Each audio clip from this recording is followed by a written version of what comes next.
ക്രിസ്തുവിൽ പ്രിയരെ, ഇന്നത്തെ ദിനത്തിന്റെ ഒറ്റ ചിന്ത എന്ന് പറയുന്നത് 1924 അന്തരിച്ച പ്രശസ്ത മിഷണറിയായ പീറ്റർ മിർനയെ കുറിച്ചാണ്. അദ്ദേഹത്തെ കുറിച്ച് പറയുക, അവൻ എല്ലാവർക്കും അന്നമായി. അവനായിരിക്കുന്ന ഇടങ്ങളിലൊക്കെ സ്നേഹത്തിന്റെ സ്വാന്തനമേ. ഒത്തിരി പേർക്ക് ദൈവത്തോട് ചേർന്ന് നടക്കാൻ അവൻ സഹായിച്ചു. ദൈവത്തെ ചൂണ്ടിക്കാണിച്ച് അവൻ ഒത്തിരി പേർക്ക് നിർവൃതിയായി.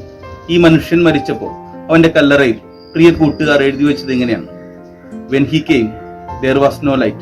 അതെ, അവൻ വന്നപ്പോൾ അവിടെ മുഴുവൻ ഇരുട്ടായിരുന്നു. അവൻ മെഴുതിരി നാളമായി എല്ലാവരിലേക്കും പ്രകാശിച്ചു. When he died there was no darkness. അവൻ മരിച്ചപ്പോൾ അവിടെ ഇരുട്ടേ ഉണ്ടായിരുന്നില്ല, എങ്ങും പ്രകാശമായിരുന്നു. സ്നേഹമുള്ളവരെ, പുൽക്കൂടിനെ നോക്കിയും ഇതുപോലെ പറയാൻ പീറ്റർ മിർന നമ്മെ ഓർമ്മയാകുന്നുണ്ട്. കാരണം പുൽക്കൂടും അങ്ങനെയാണ്, അന്ധകാരത്തിലേക്ക് ചുവടുപറ്റിയാവും വന്നു അവൻ നമ്മുടെ പ്രകാശമായി.